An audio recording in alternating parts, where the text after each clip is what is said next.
सबसे ज्यादा बोल्डनेस दिखाना किसी भी अभिनेत्री के लिए इंडस्ट्री में सफलता पाने का एक शॉर्टकट होता है, लेकिन ये बोल्ड सीन्स जहां एक अभिनेत्री का करियर जल्दी बना देते हैं, उतनी ही जल्दी खा भी जाते हैं। हद से ज्यादा अंग प्रदर्शन किसी अभिनेत्री के करियर के लिए कितना ज्यादा खराब होता है, ये आपको इस वीडियो में पता चल जाएगा। साथ ही आज हम एक ऐसी अभिनेत्री के बारे में बात करेंगे जिसने अपने पति की दूसरी बीवी को भी खुले बाहों से स्वीकार किया।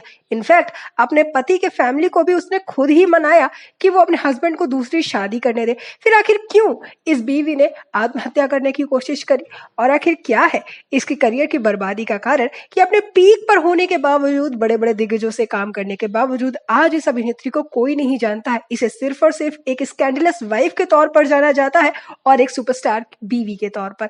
सो गाइस, आज हम जिस एक्ट्रेस के बारे में बात कर रहे हैं वो कोई और नहीं बल्कि 60s और 70s की बोल्ड बाला योगिता बाली हैं। योगिता बाली का जन्म 13 अगस्त 1952 को हुआ था। उनके पिताजी सैयद इरशाद हुसैन थे, जो कि पाकिस्तान से हिंदुस्तान आए हुए थे, जहां पर पाकिस्तान पर ऑलरेडी उनके बीवी बच्चे थे। बट जब वो इंडिया आते हैं तो वो दूसरी शादी कर लेते हैं हर्षद कौर नाम की महिला से। लेकिन जब बिजनेस में उन्हें कुछ नुकसान होता है तो फिर उन्हें जिम्मेदारी ना उठानी पड़े, इसलिए वो वापस पाकिस्तान लौट जाते हैं। इधर योगिता बाली बिना बाप के प्यार के पली बड़ी और काफी ज्यादा संघर्षों से भी उनकी जिंदगी गुजरी। वो चाइल्ड आर्टिस्ट के तौर पर ही काम करने लग जाती हैं। 1967 में उनकी पहली फिल्म होती है छोटी सी मुलाकात। एक चाइल्ड आर्टिस्ट के तौर पर काम करते करते एक लीड एक्ट्रेस के तौर पर 1971 में वो फिल्म परवाना से भी डेब्यू करती है, जहां पर उनके को एक्टर होते हैं नवीन निश्चल। योगिता बाली की आंट गीता बाली शम्मी कपूर की बीवी थी। इस वजह से भी बॉलीवुड में उन्हें फिल्में मिलना काफी आसान था। और तो और उन्होंने फिल्म अजनबी, अपराधी, कुंवारा बाप, महबूबा, जानी दुश्मन जैसी फिल्में करी और बॉलीवुड में अपनी पहचान भी बनाई। वेल गाइस, इन सारी मूवीज को उस समय की टॉप एक्ट्रेसेस ने रिजेक्ट कर दिया था।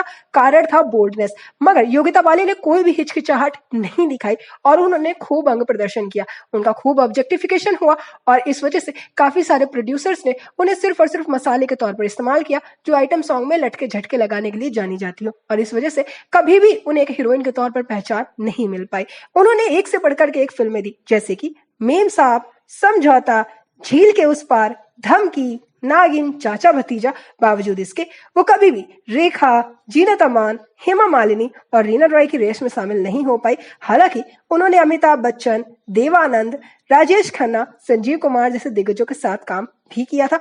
और तो और योगिता बाली ने कई सारी फिल्मों में काम किया। वो एक चाइल्ड आर्टिस्ट से काफी सारी फिल्में करती, एक लीड एक्ट्रेस के तौर पर भी वो काफी बड़ी सुपरस्टार भी बन गई थी।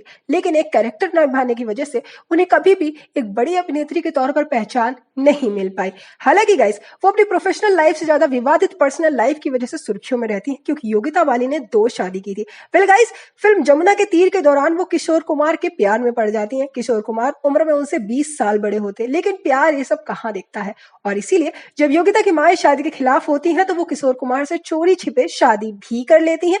हालांकि गाइस, जब माँ को पता चलता है तो वो काफी गुस्सा करती है, लेकिन इसके बावजूद बेटी की जिद के आगे वो हार मान जाती है। 17 अगस्त 1976 को वो दोबारा रीति रिवाजों से शादी करती हैं।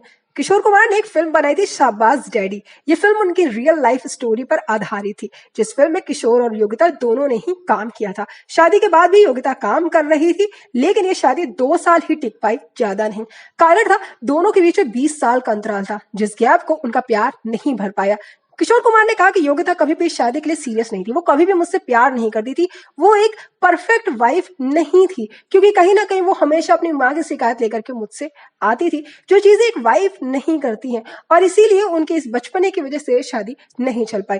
दूसरी ओर उन्होंने किशोर कुमार जैसे दिल पे एक व्यक्ति के ऊपर भी चीट किया था। दरअसल उनकी मुलाकात मिथुन चक्रवर्ती से जो हो जाती है। मिथुन चक्रवर्ती और योगिता बाली की जो लव स्टोरी है वो किसी फिल्मी स्टोरी से कम नहीं है। दरअसल एक ऐसी बात है कि जब योगिता बाली किसी रास्ते से गुजरा करती थी तो मिथुन चक्रवर्ती उन्हें देखा करते थे, और जब ये देखने का सिलसिला काफी समय तक रहा तो योगिता बाली उनकी शक्ल भी याद कर लेती हैं 4 साल तक।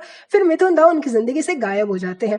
एक पार्टी में दोनों की मुलाकात होती है और मिथुन की बात करने का तरीका, उनकी स्टाइल, उनकी पर्सनैलिटी उन्हें काफी पसंद आ जाती है। और फिर क्या, दोनों 4 साल तक एक दूसरे के दोस्त भी बन करके रहते। मैं आपको बता दूं, जब वो मिथुन चक्रवर्ती के साथ इन्वॉल्व थी तब वो ऑलरेडी शादीशुदा थी किशोर कुमार के साथ, और ऐसा कहा जाता है कि उन्होंने चीट भी किया था। किशोर कुमार को उनके रिश्ते के बारे में जब पता चलता है तो किशोर कुमार मिथुन चक्रवर्ती के रिश्ते बीच में खराब भी हो जाते हैं। हालांकि किशोर और योगिता की शादी के टूटने के कारण मिथुन ने योगिता की माँ को बताया था। वेल, बात तो कुछ और ही थी। दोनों एक दूसरे से तलाक ले लेते, तलाक के 1 साल बाद मिथुन और योगिता दोनों एक दूसरे से शादी कर लेते। किशोर कुमार कभी भी मिथुन की फिल्मों में गाना ना गाने का डिसीजन लेते हैं। सबको ऐसा लग रहा होता है कि मिथुन का करियर इससे खराब हो जाएगा, लेकिन नहीं, मिथुन का करियर तो बचा ही बचा, साथ में कुछ और सिंगर्स का करियर भी बच गया, जैसे कि Munna Aziz, Sandesh Bhosle, Shabbir Kumar and of course Bappi Lahiri जैसे सिंगर्स का इसी वजह से राइज हो पाया, क्योंकि किशोर कुमार ने अपनी आवाज देने से जो मना कर दिया था। 90s के एक्टर के तौर पर एक सुपरस्टार के तौर पर बन करके उभरे थे मिथुन चक्रवर्ती। मिथुन चक्रवर्ती काफी एम्बिशियस थे, काफी हार्ड वर्किंग थे और काफी ज्यादा अच्छे एक्टर तो थे ही। हालांकि दोनों की मैरिड लाइफ अच्छी चल रही थी, दोनों ने 2 बेटों को जन्म भी दिया था, बट इसी दौरान मिथुन चक्रवर्ती का लव अफेयर श्रीदेवी के साथ चलने लग जाता है। दोनों का गुपचुप शादी की भी खबरें आने लग जाती हैं। सबको लगा था, इनफैक्ट खुद मिथुन को भी लगा था कि उनकी वाइफ इसके अगेंस्ट होंगी, लेकिन सरप्राइजिंग बात तो ये थी कि योगिता बाली ने बड़े खुशी मन से उनकी दूसरी बीवी को एक्सेप्ट भी कर लिया था।